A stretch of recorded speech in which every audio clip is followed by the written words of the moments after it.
Hi friends, गुरु ज्ञानम it's all about home science में आप सभी का स्वागत है। आज हम कपड़े का उत्पादन यानी कि फैब्रिक उत्पादन के बारे में पढ़ेंगे। ये वीडियो आपके अध्याय 5 कपड़े हमारे आसपास का भाग 5 है।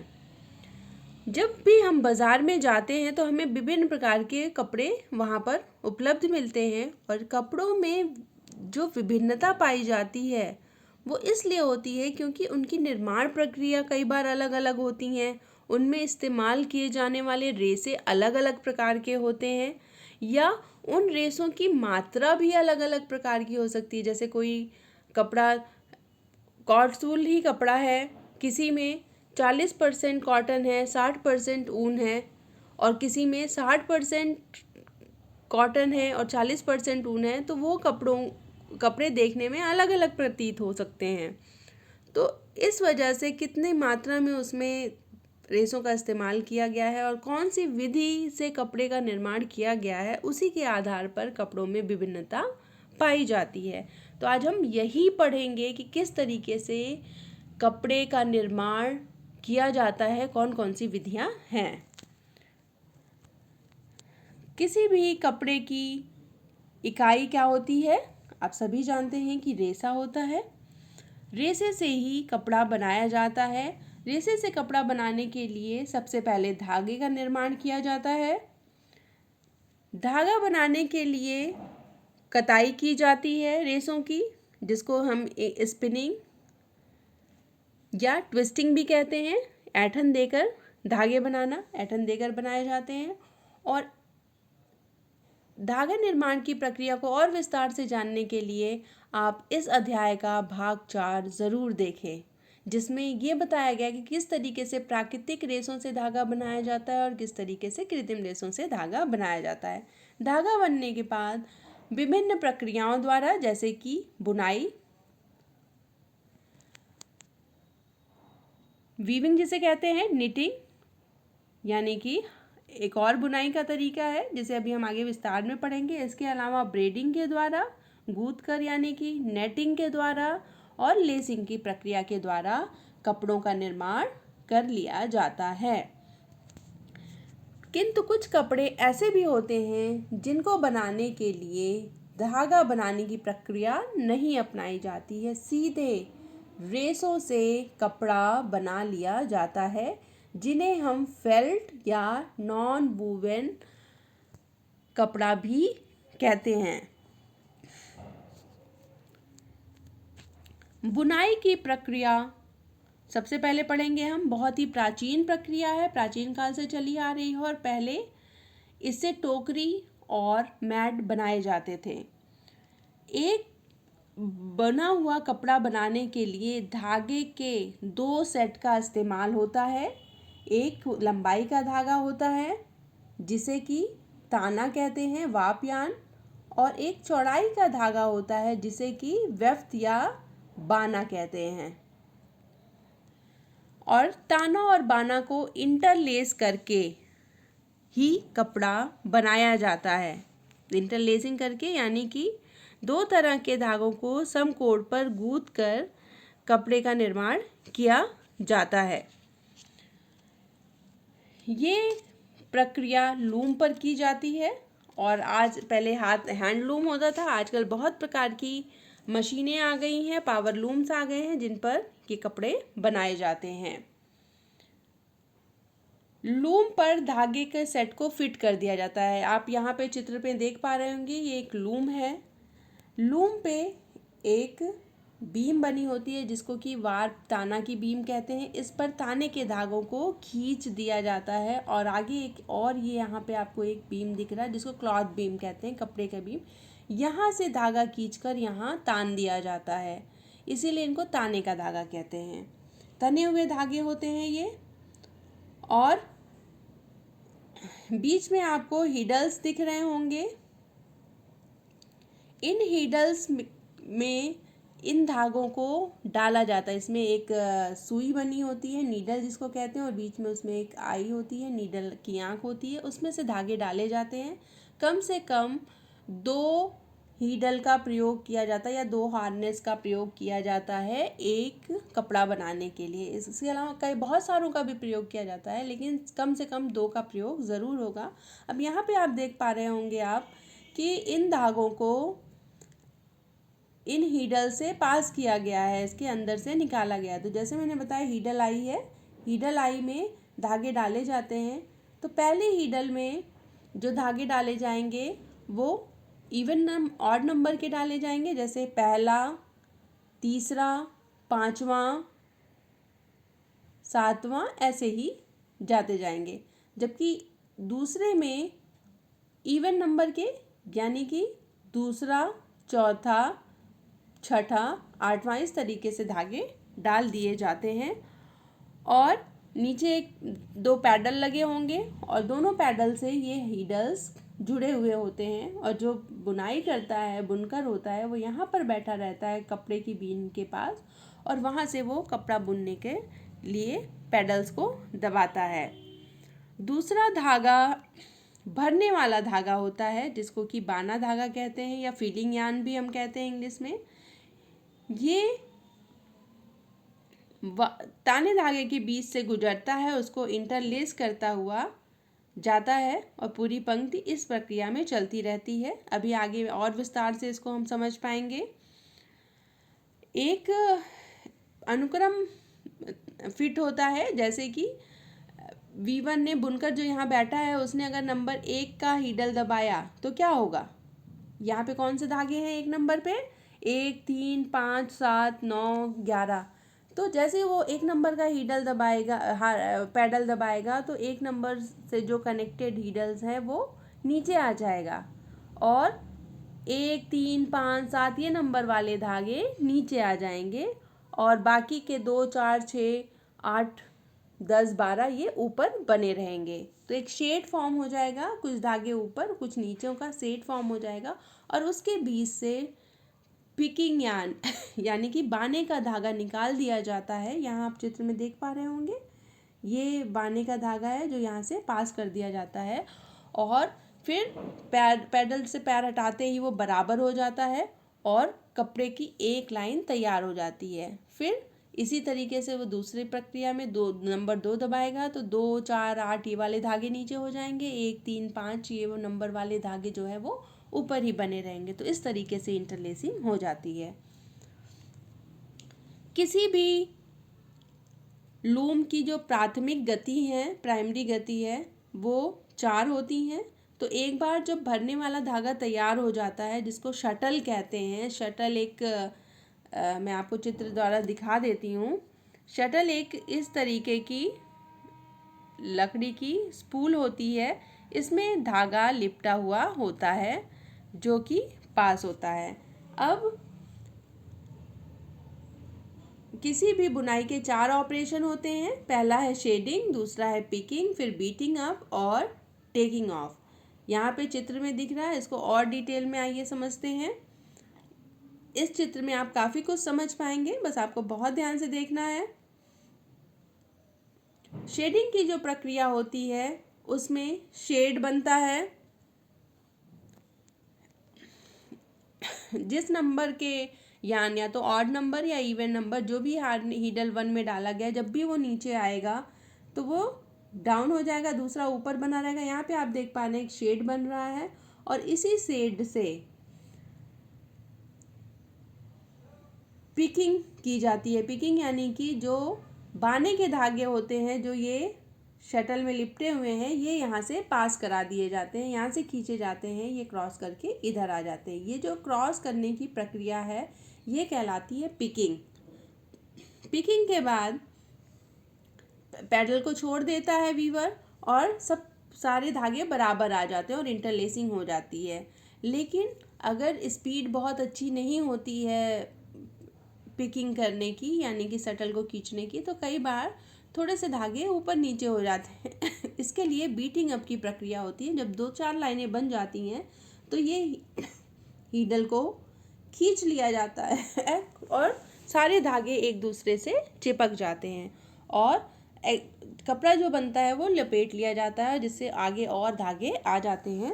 तो ये प्रक्रिया कहलाती है बीटिंग अप। और बीटिंग अप होने के बाद कपड़े को लपेटने की प्रक्रिया बीम में कहलाती है टेकिंग ऑफ की प्रक्रिया, यानी अब जो बुना हुआ कपड़ा है उसको बीम में लपेट लेते हैं। तो यहाँ पर आप बुनाई की प्रक्रिया को देख पा रहे होंगे इस वीडियो में, किस तरीके से वीवर बुनाई कर रहा है। बहुत ध्यान से देखिए, अभी मैं आपको दिखाती हूँ। ये देखिए, ये पिकिंग की प्रक्रिया कर रहा है। इससे पहले शेड फॉर्म हुआ है, उस दूसरे पिक्चर में मैं दिखा दूंगी। इसके हाथ पे अगर आप नज़र डालते हैं तो ये बाने के धागों को अंदर डाल रहा है। अब आगे देखते हैं। ये देखिए, बार बार शेड फॉर्म कर रहा है। शेड आपको नज़र आ रहा होगा, नहीं आ रहा है तो अभी आ जाएगा। ये देखिए, जैसे वो पैर दबाता है शेड बन जाता है। शेड बनने के बाद वो शटल से धागों को डाल रहा है और वीविंग की प्रक्रिया होती जाए। ये देखिए, शेड बना हुआ है, डाला इसने, पिकिंग यार्न अंदर डाले और उसके बाद ये बीटिंग अप की प्रक्रिया कर रहा है साथ में। तो इस वीडियो में आपने पूरी प्रक्रिया को समझ लिया है। तो अब हम कुछ शब्दावलियों के बारे में जानेंगे। वीविंग की बुनाई की प्रक्रिया में कुछ शब्द का इस्तेमाल होता है, जैसे कि वेफ्ट बाने का यान होता है, जो मैंने आपको पहले बताया था। जो चौड़ाई का यान होता है वो बाने का यान होता है, और जो लंबाई का धागा होगा उसे वाप यान या ताने का धागा कहा जाता है। एक सेल्वेज वर्ड शब्द का भी इस्तेमाल होता है। सेल्वेज यानी कि जब ताने में बाने को इंटरलेस किया जाता है और इस तरीके से वो क्रॉस करता हुआ इधर से इधर, इधर से इधर जाता है, तो ये जो क्रॉसिंग की प्रक्रिया होती, किनारे पे जो लिपट जाता है ये दूसरे धागे से, ये एरिया कहलाता है सेल्वेज एरिया। कोई भी कपड़ा सेल्वेज एरिया में सबसे ज़्यादा मजबूत होता है। एक और टर्म का इस्तेमाल होता है यहाँ पर, बायस। बुने हुए कपड़ों की क्रॉस गेन को बायस कहा जाता है। जैसे कि यहाँ चित्र में आप बुना हुआ कपड़ा देख पा रहे हैं, लंबाई ये इसकी चौड़ाई है और ये लंबाई है। यहाँ से अगर हम 45 डिग्री पे एक एंगल कर लेते हैं तो ये बायस कपड़ा हो जाता है। किसी की भी कपड़े की ग्रेन लाइन उसकी लंबाई की तरफ होती है, ये ग्रेन लाइन है, और दूसरी ग्रेन लाइन चौड़ाई की तरफ होती है। जो भी धागे की दिशा होती है वहाँ पर उसकी ग्रेन लाइन होती है। तो ये कुछ शब्दावलियाँ हैं जिनका इस्तेमाल किया जाता है। करघे में डॉबी अटैचमेंट डॉबी अटैचमेंट के द्वारा भी बहुत सारी डिज़ाइन बना ली जाती है। आजकल जैकार्ड लूम, पावर लूम, बहुत सारे लूम आ रहे हैं जिससे अलग अलग प्रकार के कपड़ों को बनाया जा रहा है। इसके अलावा कुछ कपड़ों में एक अतिरिक्त धागे का प्रयोग किया जाता है और बुनाई के समय उससे इस तरीके से आप जब बुनाई होती है तो उस अतिरिक्त धागे से लूप छोड़ दिया जाता है उसके अंदर। वो लूप जुड़ते चले जाते हैं, बाद में इसको लूप के ही रूप में रहने दिया जाता है या उस लूप को काट दिया जाता है।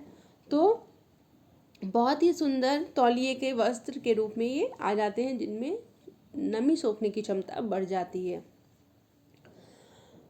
अब दूसरी प्रक्रिया है बुनाई की प्रक्रिया, जिसको नीटिंग कहते हैं। बुनाई दोनों ही हैं हिंदी में, लेकिन प्रक्रियाएं अलग अलग हैं। नीटिंग की जो बुनाई है इसमें कम से कम एक सेट ऑफ यार्न का इस्तेमाल किया जाता है, एक सेट धागे का इस्तेमाल किया जाता है, जबकि वीविंग में 2 सेट धागे का इस्तेमाल किया जाता है।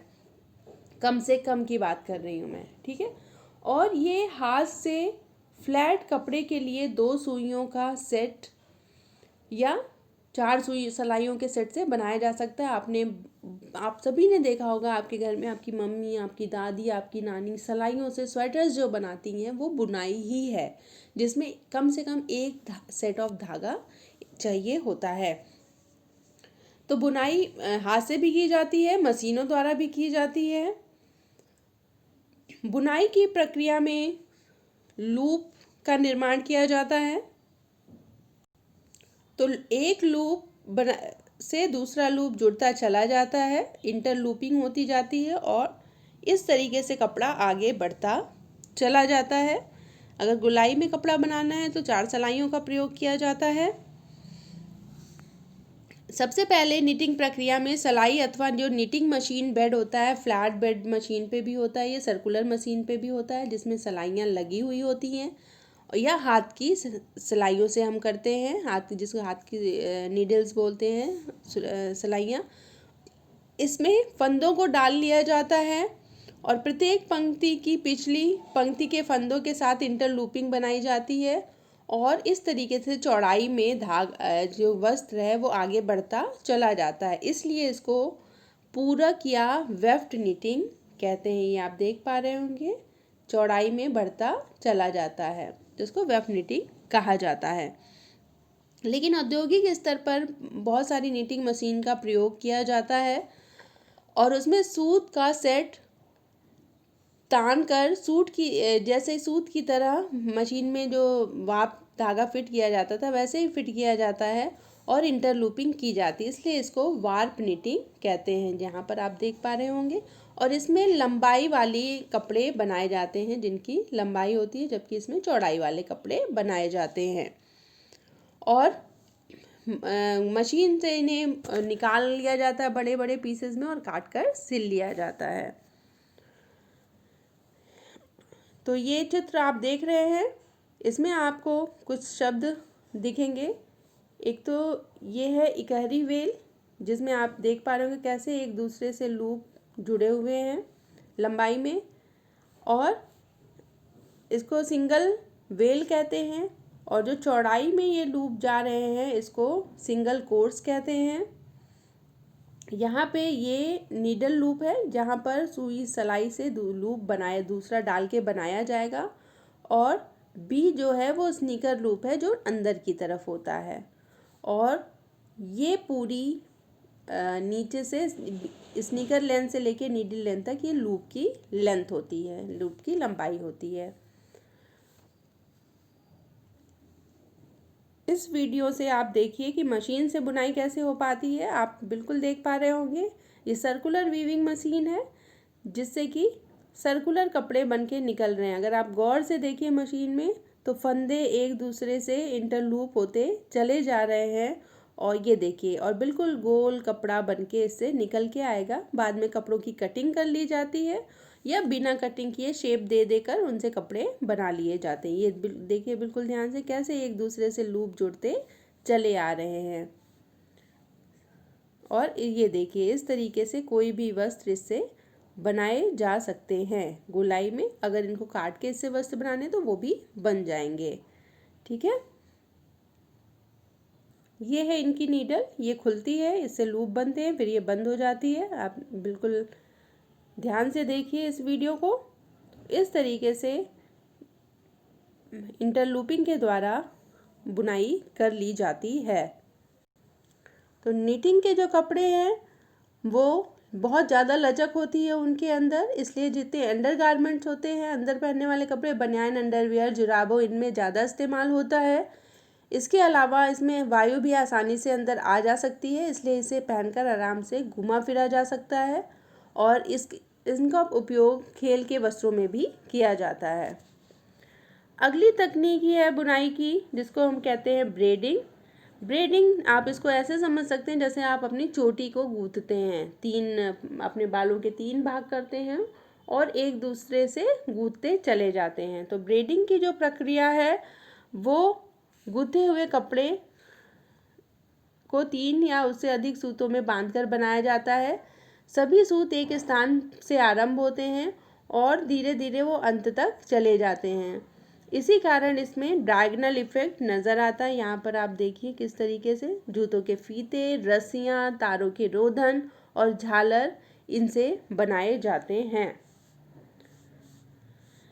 इसके बाद नेट बनाने की प्रक्रिया, ये एक अम्ब्रेला वर्ड है जिसमें बहुत तरीके के नेट बनाए जाते हैं। जालीदार कपड़े जो होते हैं उन्हें नेट कहते हैं। इन्हें सूतों के बीच में से विभिन्न प्रकार के ज्यामितिक अंतराल दिए जाते हैं, और नेट जालनुमा कपड़ा होता है जो मशीन से या हाथ से आपस में गांठ बांधकर यानी इंटर नॉटिंग के द्वारा बनाया जाता है। और आजकल बहुत ही प्रचलित है नेट का फैब्रिक। नेट का फैब्रिक का बहुत ज़्यादा उपयोग होता है और 3 विधियाँ इसका ट्राइकोट मेथड है, रेशल मेथड है और बेबी नेट मेथड है। इसमें छेद का आकार अलग अलग होता है, ज्यामिति का आकार होता है। Net fabric silk, polyester, rayon, Dacron, acetate या नायलॉन अलग अलग तरीके के फाइबर से बन जाते हैं।